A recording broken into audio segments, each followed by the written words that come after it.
Nessa cabana mora alguém, disse o subxerife ao xerife. Não é uma pessoa que se esconde, é alguém que mora ali. Vá ver, replicou o xerife. O subxerife foi até lá e voltou. É uma mulher jovem. Tem o ar de quem se instalou ali para morar durante muito tempo. E Byron Bank armou uma tenda que fica a uma distância dessa cabana como daqui ao correio. Byron Bank? Pergunta o xerife. Quem é a mulher? Não sei. É desconhecida, jovem. Contou-me tudo. Começou contando tudo antes mesmo de eu entrar na cabana, como se fizesse um discurso, como se estivesse acostumada, como se tivesse o hábito de contar. E é provável que o tenha, pois vem, não sei de que lugar do Alabama, em busca do marido. Segundo parece, o marido veio antes para procurar trabalho. No fim de algum tempo veio ela também. No caminho disseram-lhe que ele estava aqui. Naquele momento chegou Byron e disse que me contaria tudo. Tinha intenção de vir contar-me tudo. Byron Bank? Perguntou o xerife. Sim, diz o subxerife. A mulher espera um filho e não tardará muito. Um filho? Exclamou o xerife, olhando para o outro. De Alabama. Deus sabe de onde. Não me venha dizer que o filho é de Byron Bank. Não quero dizer isso, replica o subxerife. Não digo que seja de Byron, nem também Byron diz que é dele. Estou lhe contando o que ele me disse. Ah, muito bem, disse o xerife. E como é que ela se encontra ali? Deve ser dois. Será Christmas? Não, o que Byron me disse foi o seguinte. Para me contar, levou-me para fora de modo que ela não ouvisse. Disse que tinha intenção de vir contar-lhe tudo. É Brown. Apenas o seu nome não é Brown, mas Lucas Burst. Byron contou-me que Brown, ou Burst, deixou em Alabama, dizendo que vinha procurar trabalho e montar casa, para mandá-la vir depois. Como, porém, se aproximasse o tempo e ela não ouvisse falar mais nele, não sabendo onde estava nem nada, resolveu não esperar mais e veio a pé, perguntando pelo caminho a toda a gente se conhecia Burst. Ao cabo de algum tempo, disseram-lhe que na serraria de Jefferson trabalhava um indivíduo chamado Burt, ou Bank. Então ela veio para cá. Chegou sábado num carro, enquanto estávamos todos no local do crime, foi à serraria e descobriu que havia ali um Bank, em vez de Bush. E, antes de perceber, Byron lhe disse que seu marido está em Jefferson. E ela o apertou tanto que Byron teve de lhe dizer onde Brown residia. Mas Byron não lhe contou que Brown, ou Burt, está implicado com Christmas no caso do assassinato. Disse-lhe apenas que ele se encontra ausente a negócio. E acho que é mesmo uma espécie de negócio, ou trabalho, pelo menos. Nunca vi um homem desejar tanto $1000 e sofrer tanto para consegui-los. A mulher disse então que a casa de Brown devia ser a que Lucas prometera instalar para ela.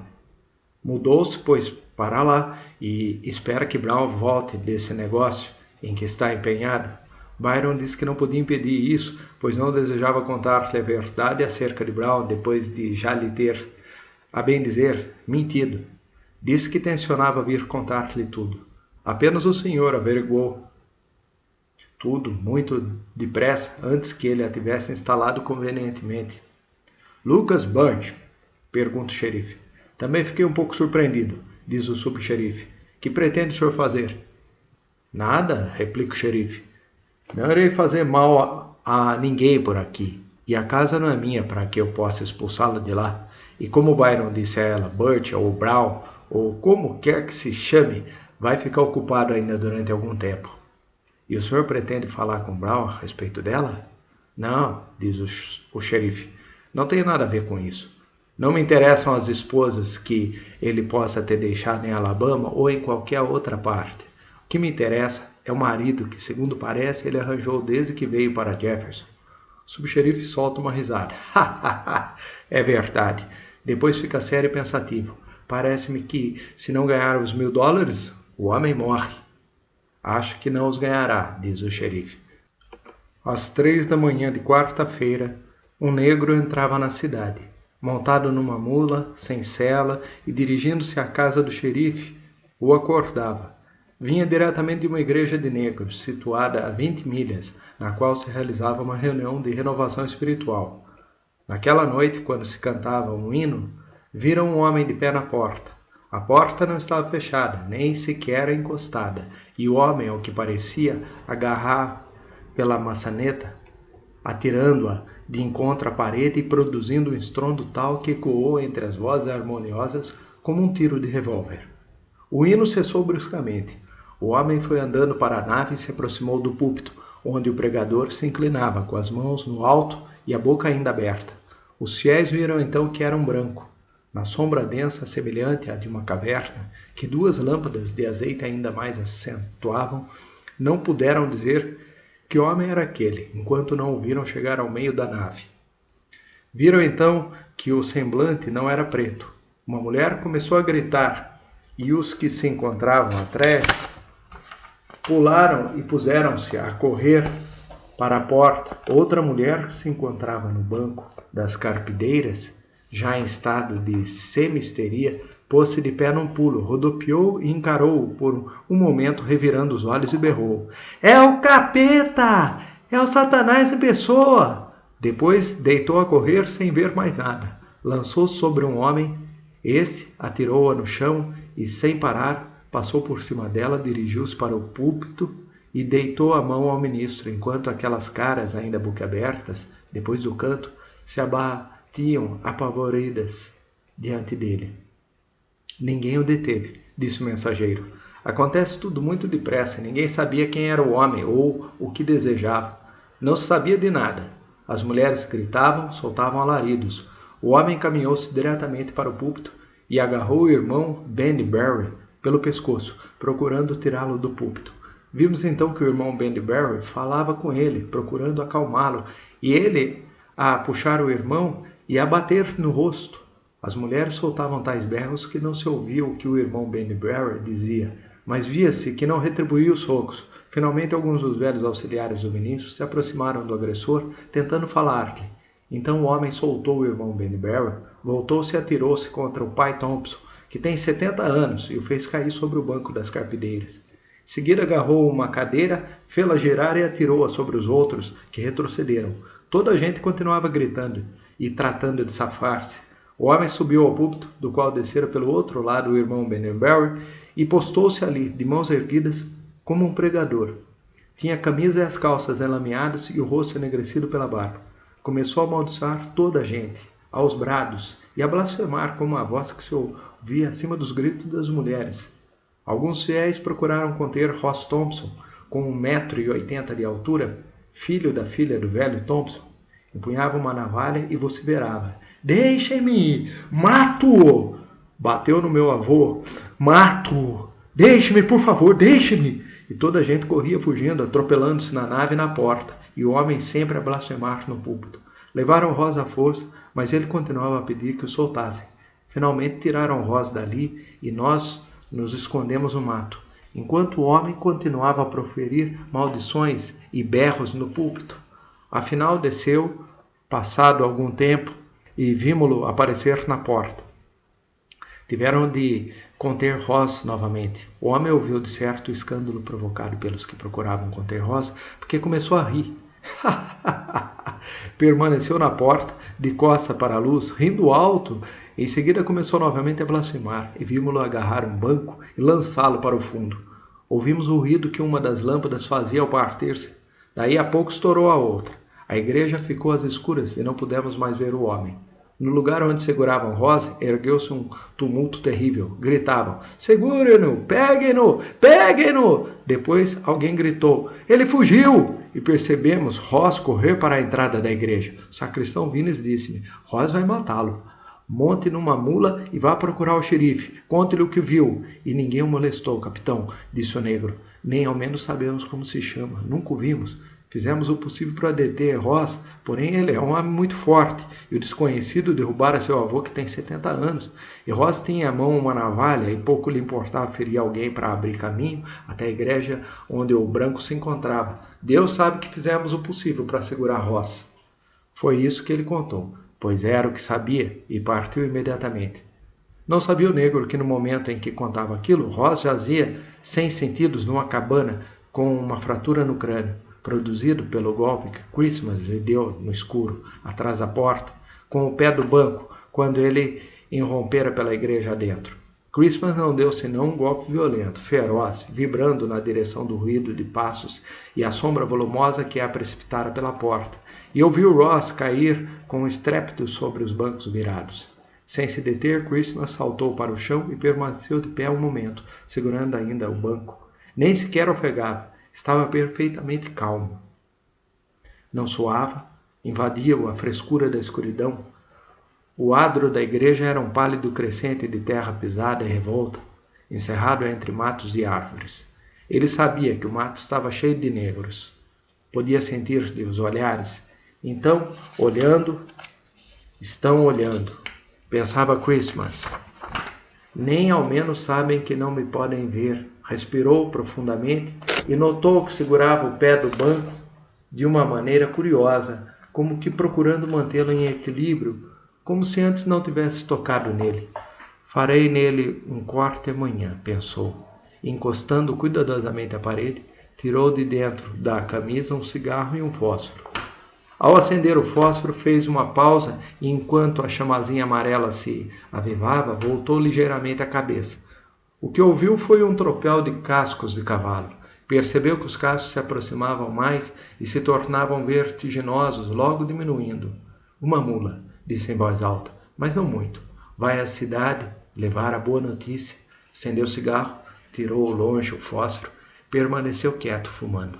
Sentiu que os olhares dos negros estavam cravados no minúsculo carvãozinho vivo. Conquanto permanecesse ali até terminar o cigarro, conservava-se alerta. Encostou-se à parede e de novo segurava o pé do banco com a mão direita. Fumou o cigarro até o fim e depois atirou-o a tremeluzir. A boa distância, no mato onde sentia que os negros se encontravam agachados. Aí vai uma pontinha de cigarro, rapaz, disse bruscamente, com voz que ressoou no silêncio. Do mato onde estavam acocorados, os negros contemplaram o cigarro, vir piscando até tocar a terra e luzir ali ainda algum tempo. Mas não puderam ver quando Christmas partiu nem que direção tomou. O xerife chegou às 8 horas da manhã do dia seguinte com a sua comitiva e os cães. Fizeram imediatamente uma captura, conquanto os cães nada tivessem a ver com ela. A igreja estava deserta, não se via ali um negro. O grupo entrou, haviam dado logo com qualquer coisa, mas antes de saírem, um agente de polícia encontrou um pedaço de papel metido na fenda de uma tábua, numa das paredes da igreja. Não havia dúvida de que mãos humanas o haviam posto ali. Depois de alisado, em cujo reverso branco via-se um bilhete escrito a lápis. A caligrafia era muito tosca, como de mão pouco prática, ou talvez por ter a mensagem sido escrita no escuro. Constava de uma única frase, impossível de publicar-se, e era dirigida pessoalmente ao xerife. Não trazia assinatura. Eu não lhe disse? Exclamou um dos grupos, sujeito de barba crescida, tão elameada como devia estar o homem que caçavam e que ainda não tinham visto. Sua fisionomia traduzia desalento e desilusão. Sua voz estava tão rouca como se recentemente ele tivesse falado e gritado muito, e em vão. Eu bem lhe disse, disse-lhe muitas vezes. Disse o quê? Perguntou o xerife com voz fria e tranquila, dirigindo ao outro um olhar frio e tranquilo e tendo na mão o bilhete escrito a lápis. Quem foi que você me disse e quando? O outro, ofendido, desesperado, com a paciência quase a esgotar-se, olhou para o xerife e o subxerife, olhando para ele, pensava, se esse não obtiver a tal recompensa, morrerá. O outro olhava para o xerife com a boca aberta, sem contudo emitir nenhum som, e com uma expressão de assombro, de perplexidade e descrença. Eu também já lhe disse, acrescentou o xerife com voz tranquila, que se não lhe agrada a maneira pela qual eu conduzo o negócio, pode esperar na cidade. Tem lá um lugar fresco para ficar, onde não teria necessidade de sofrer o calor, andando ao sol. Não lhe disse também tudo isso? Vamos, fale. O outro calou-se, desviou o olhar, como que fazendo esforço tremendo. E como que, fazendo outro esforço tremendo, disse com voz sufocada. Sim. Então o xerife voltou-se pesadamente, amarrotando o papel. Então procure não esquecer outra vez, se é que tem cabeça ainda que para esquecer, disse o xerife. Ali ao sol da manhã formavam todos um círculo e lia-se-lhes nos semblantes o interesse. E se você ou algum outro quiser saber, sabe Deus que tenho minhas dúvidas acerca disso. Então alguém riu alto. Parem com esse barulho, ordenou o xerife. E vamos, lancem os cães. Lançaram imediatamente os cães, ainda na trela, e deram sem demora com a pista, fácil de seguir por causa do orvalho. O fugitivo não fizera nenhum esforço para ocultá-la. Viram até as marcas de seus joelhos e de suas mãos no lugar onde se ajoelhara para beber num regato. Nunca vi um assassino que ligasse tão pouca importância às diligências que, como não ignorava, iam ser feitas pela polícia, disse o subxerife. Mas o imbecil sequer suspeitou de que iríamos empregar cães. Desde domingo que lhe estamos lançando os cães e até agora não o apanhamos, observou o xerife. Eram pistas antigas, até hoje não encontraríamos uma boa e recente, mas ele cometeu afinal um erro. Ainda hoje o apanharemos, provavelmente antes de meio-dia. Veremos, replicou o xerife. O senhor vai ver mesmo, tornou o subxerife. Esse caminho é reto como um trilho da estrada de ferro. Eu próprio poderia quase segui-lo. Olha aqui, vence as marcas de seus pés. É muito idiota. Não tem nem o senso comum de caminhar pela estrada, pelo pó, por onde andaram outras pessoas e onde os cães não poderiam farejá-lo. Os cães encontrarão o fim dessas marcas antes das 10 horas. E encontraram. A pista descreveu bruscamente um ângulo. Seguiram-na e foram sair finalmente numa estrada, por onde avançaram atrás dos cães, que seguiam de cabeça baixa e cheios de ansiedade. Um pouco mais longe desviavam-se para um dos lados da estrada, em direção a um atalho que passava por um depósito de algodão, junto a um campo. Os cães davam tremendos puxões à trela e puseram-se a girar e a soltar latidos sonoros que retumbavam longe, e uivavam, e moviam-se em grande agitação. É muito imbecil, disse o subxerife. Sentou-se aqui para descansar. Aqui estão as marcas dos seus pés, os mesmos saltos de borracha. Não se encontrara a mais de 1 milha de distância. Vamos, rapazes. E seguiram avançando a trote, enquanto os cães ladraram, puxando sempre as correias. Agora você tem a oportunidade para avançar, agarrá-lo e cobrar os $1000. Por que não faz? O homem não respondeu. Nenhum deles tinha muito alento para falar, principalmente quando, mais ou menos 1 milha adiante, os cães, sempre ávidos por avançar e ladrando sempre, deixaram a estrada e meteram-se num atalho que trepava por uma colina e ia dar num campo de milho. Chegando ali, detiveram-se, mas a sua ansiedade parecia crescer. Os homens iam correndo para lá do milharal, cujas plantas eram da altura de um homem. Viram uma cabana de negros. Está ali, disse o xerife, puxando o revólver. Cuidado, rapaz. Com certeza está armado. A coisa foi feita com habilidade. Os homens rodearam a casa, de pistola em punho, e ocultando-se. O xerife, seguindo pelo subxerife, deslizou agilmente, apesar da sua corpulência, colando-se à parede e fora do alcance de qualquer das janelas. Ainda apoiando-se na parede, abriu a porta com um pontapé e entrou na cabana, precedendo a pistola. O que encontrou foi um negrinho, o qual, nu, em pelo, sentado nas cinzas frias do fogo, comia qualquer coisa.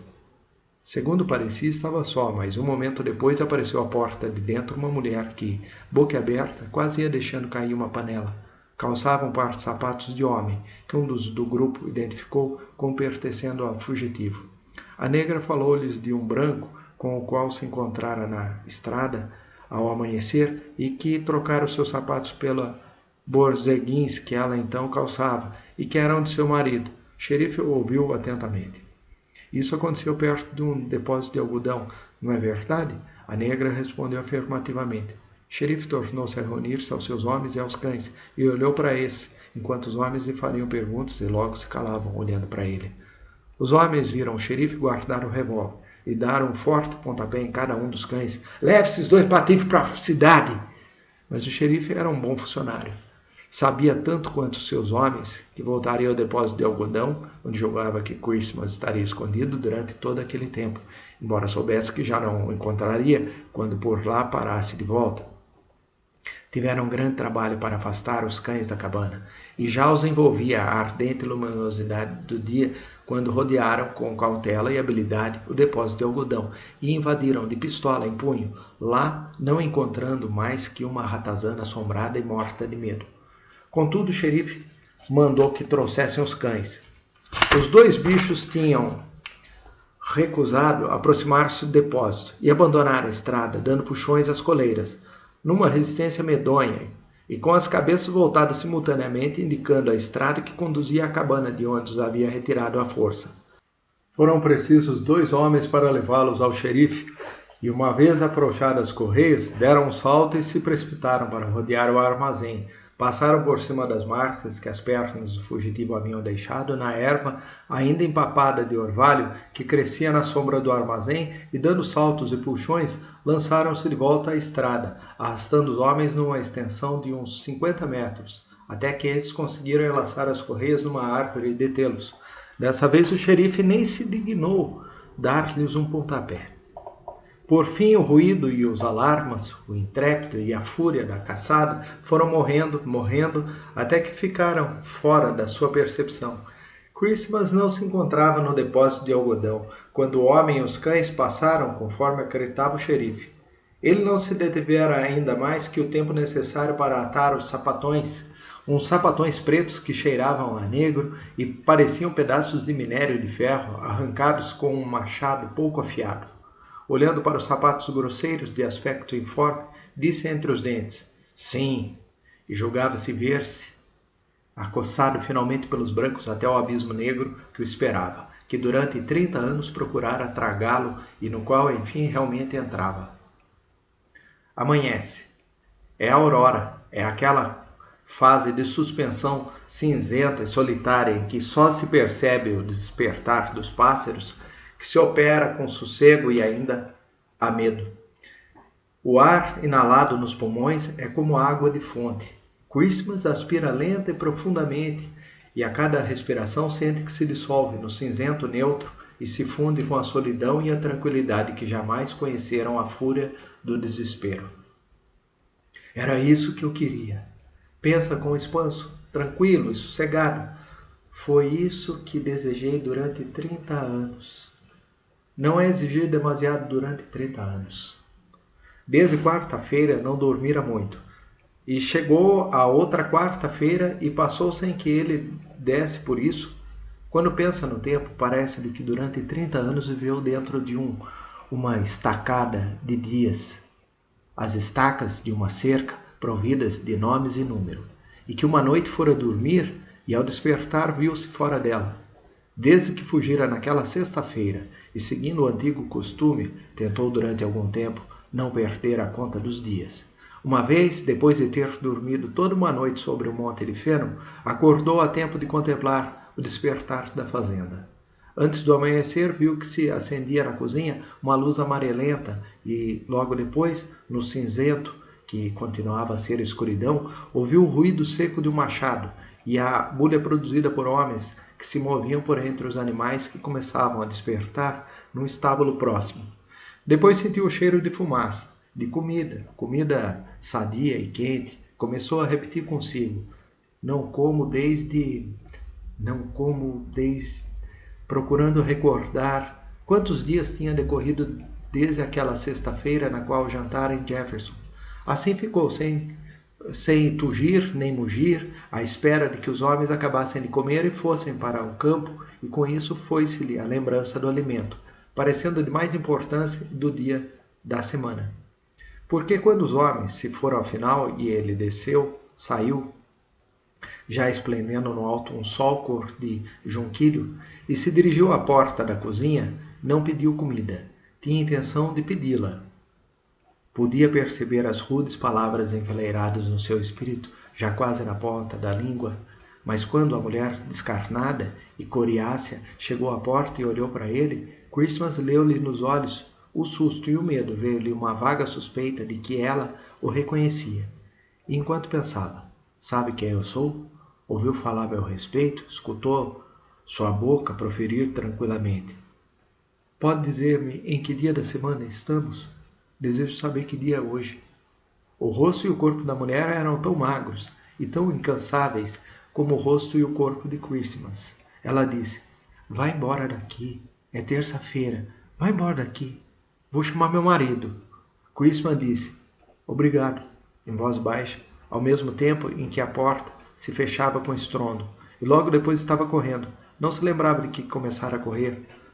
Durante Um momento pensou que corria por causa de um destino, e para um destino que a corrida subitamente lhe lembrara, e por isso seu espírito não precisava preocupar-se com o motivo da corrida, já que correr não era difícil, e na realidade era muito fácil. Sentia-se leve, sem peso, ainda que com largas passadas, seus pés pareciam roçar devagar e de leve, de um modo casual e, no entanto, deliberado, numa terra sem solidez, até que caiu. Não tropeçara em nada. Caiu ao comprido e por um momento julgou que continuava de pé e correndo, mas estava caído de bruços num fosso pouco profundo situado na orla de um campo lavrado. De repente disse, o melhor que posso fazer é levantar-me. E quando se sentou, viu que o sol, já a meio caminho do firmamento, brilhava agora sobre ele, da direção oposta. A princípio pensou que ele próprio se houvesse virado, mas depois viu que a tarde caía. Viu que era manhã quando ele tropeçara ao correr e que, embora lhe parecesse que se levantara imediatamente, já era noite. Estive dormindo, pensou. Dormi mais de 6 horas. Devo ter adormecido sem dar por isso. Foi o que sucedeu. Não sentiu surpresa nenhuma. O tempo, as fases de claridade e trevas andavam para ele, há muito, baralhados. O movimento de agora seria, aparentemente, num instante, um de 2 movimentos das pálpebras, operação que se dava sem nenhum aviso prévio. Nunca podia saber da transição de um movimento para o outro, quando percebia que estivera a dormir, sem se lembrar de que se deitara, ou quando dava consigo caminhando sem se lembrar de que havia acordado. Às vezes lhe parecia que em seguida, uma noite passada, no feno, num fosso, sob um teleiro abandonado, viria imediatamente outra noite sem intervalo diurno, sem que entre as 2 noites houvesse luz para iluminar sua fuga.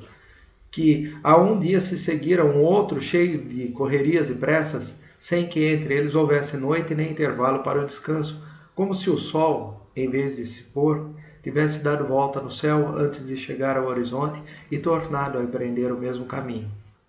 Quando adormecia caminhando e até quando se ajoelhava para beber num regato, ignorava se os seus olhos, ao abrirem-se, encontrariam o sol ou as estrelas. Durante certo tempo sentiu fome constantemente. Colhia e comia frutas podres e bichadas, de vez em quando esgueirava-se até uma plantação e, arrastando-se, arrancava e roía espigas de milho duras como um ralador de batatas. Durante todo o tempo pensava em comer, imaginava pratos, iguarias. Lembrava-se da comida que encontrara posta sobre a mesa na cozinha 3 anos antes, como uma espécie de agonia pungente, com remorso e cólera, representava na imaginação o decidido gesto do seu braço, arremessando pratos à parede. E eis que um dia, sem mais nem menos, deixou de sentir fome. Sentia-se frio e tranquilo. Sabia, contudo, que tinha de comer e obrigava a si próprio a comer frutas podres e milho duro, mastigando lentamente, sem sentir gosto de nada. Comia quantidades enormes dessas coisas e sobrevinham-lhe crises de diarreia sanguínea. Apesar disso, logo depois se sentia de novo obcecado pela necessidade e a ânsia de comer. O que o obcecava não era a comida, mas a necessidade de comer. Procurava recordar-se da última vez que comera comida quente.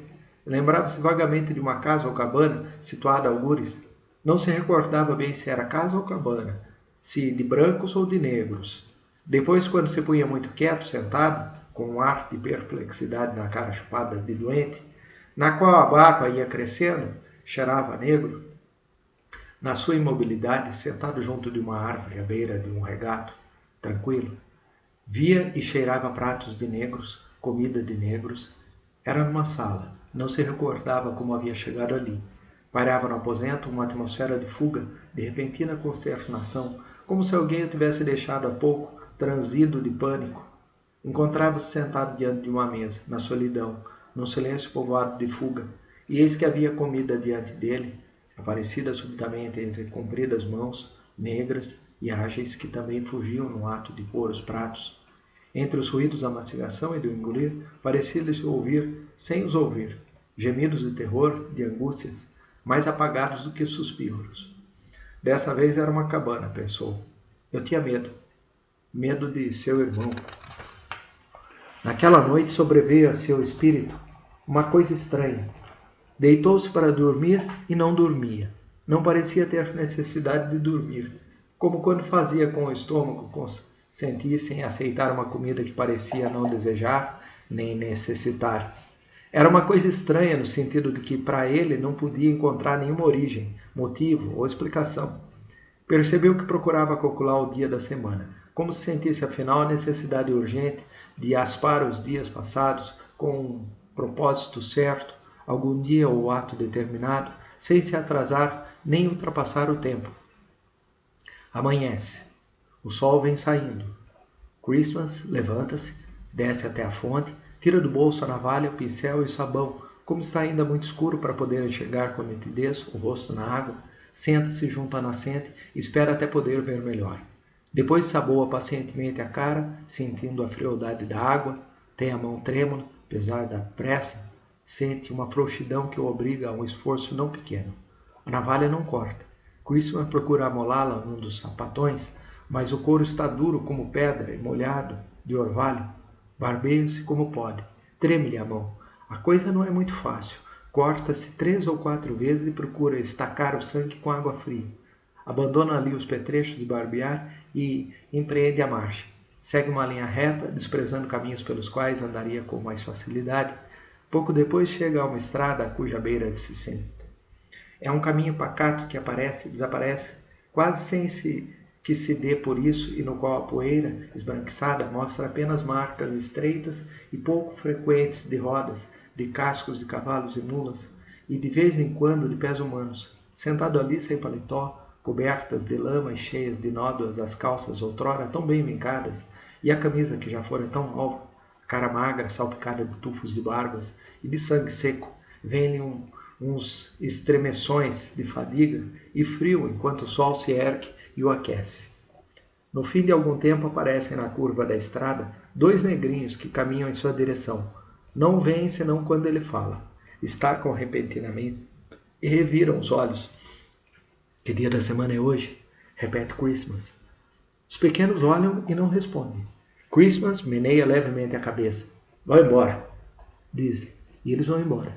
Christmas não segue com a vista. Segundo parece, fica absorto contemplando o lugar onde tinham estado os negrinhos, como se os dois tivessem saído de 2 cascas de ovo e se pusessem a andar. Não vê que deitaram a correr. E, sentado ao sol que o aquece lentamente, pega no sono, sem dar por isso, pois a próxima coisa de que toma conhecimento é um ruído terrível de madeira e metais trepidantes e de cascos de cavalo a trote.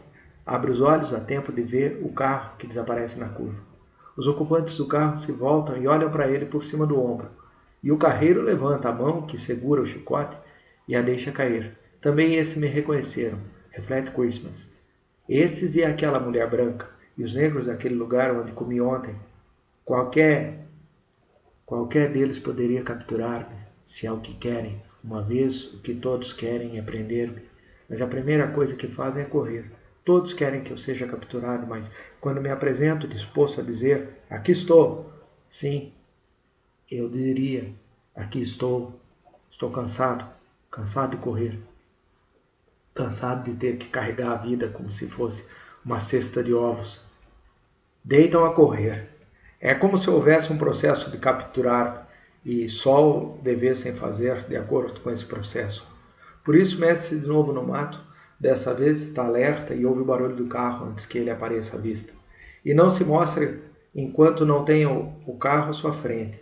Nesse momento avança um passo e grita. Ei! Ei! O carro para com um forte solavanco. A cabeça do carreiro negro também leva um abalo. No seu rosto surge a surpresa, depois o reconhecimento e o terror. Que dia é hoje? Pergunta-lhe Chris. O negro olha para ele e de boca aberta. Que está dizendo? Que dia da semana é hoje? Quinta-feira, sexta-feira? Que dia é? Não lhe vou fazer mal. Sexta-feira, responde o negro. Ah, meu Deus, é sexta-feira. Sexta-feira? Repete Christmas e de novo sacode a cabeça. Siga o seu caminho. Cai o chicote, as mulas arrancam e o carro se perde de vista, a toda velocidade, enquanto o chicote se levanta e torna a descer. Christmas, porém, voltou-se e novamente penetrou na mata. Desprezando colinas, vales e pântanos, segue sempre uma linha reta, como se fosse traçada por um agrimensor, mas não se apressa. É como um homem que sabe onde está, onde quer ir e de quando tempo dispõe, sem discrepância de 1 minuto, para lá chegar. Dir-se-ia que deseja ver sua terra natal pela primeira ou pela última vez em todas as suas fases. Christmas fizera-se homem no campo, onde, como acontece com o marinheiro que não sabe nadar, sua conformação física e seu pensamento foram modelados pelas compulsões da região, sem que ele tivesse aprendido qualquer coisa da sua verdadeira conformação ou dos seus sentimentos. Faz já uma semana que se embrenha e se arrasta por entre os lugares secretos da região, lugares seus, e, contudo, continua estranho às leis imutáveis a que a terra tem de obedecer. Durante algum tempo, enquanto prossegue com firmeza o seu caminho, pensa que isso, o olhar, o ver, é o que lhe dá paz, sossego e nenhuma pressa, até que de súbito lhe vem a resposta verdadeira. Sente-se seco e leve. De agora em diante não preciso preocupar-me com o que terei de comer, pensa. É isso. Ao meio-dia caminhou já 8 milhas. Chega a uma ampla estrada de macadame. Dessa vez o carro se detém suavemente quando Christmas levanta a mão. Na cara do carreiro negro não há surpresa nem sinal de que o reconhecesse. Para onde vai essa estrada? Pergunta Christmas. Para Montal. Para onde me dirijo? Montal. Vai também a Jefferson? O rapaz coça a cabeça. Não sei onde fica esse lugar. Vou a Montal. Ah, compreendo, diz Christmas. Não mora por aqui? Não, senhor. Moro 2 condados além. Caminho já há 3 dias. Vou a Montal buscar um bezerro que meu pai comprou. O senhor quer ir para Montal? Sim, responde Christmas. E sobe para o carro e senta-se junto do rapaz. O carro prossegue. Montal. Pensa Christmas. Jefferson fica a apenas 20 milhas. Agora posso espairecer um instante. Faz 7 dias que não espaireço. Agora creio que posso distrair-me um pouco. Pensa que talvez adormeça com o movimento embalador do carro. Mas não adormece. Não sente sono, nem fome, nem cansaço. Está suspenso entre essas sensações, oscilando com o movimento do carro, sem pensar, sem sentir. Perdeu a conta do tempo e da distância. Talvez tenha passado 1 hora, talvez 3. Montal. Já chegamos, diz o rapaz. Olhando Christmas pode ver a fumaça baixa no céu, para além de um ângulo imperceptível. Está entrando novamente na rua, aquela rua que correu durante 30 anos, algumas vezes fora, uma rua pavimentada, onde o trânsito devia ser rápido. A rua tinha descrito um círculo e Christmas continuava dentro dele. Ainda que nos últimos 7 dias não tenha encontrado rua calçada, viajou mais que nos 30 anos anteriores. E apesar disso, continua dentro do círculo. E contudo, durante esses 7 dias, percorri uma distância maior do que durante os 30 anos, pensa. Mas nunca saí daquele círculo. E pondo sobre a tábua da frente os pés com os sapatos que cheiram a negro, com a marca definida, inapagável, que lhe sobe pelos tornozelos, pernas acima, tal como avança a morte, pensa tranquilamente. Nunca saí do círculo. Nunca rompi o anel do que já fiz e que não posso mais desfazer.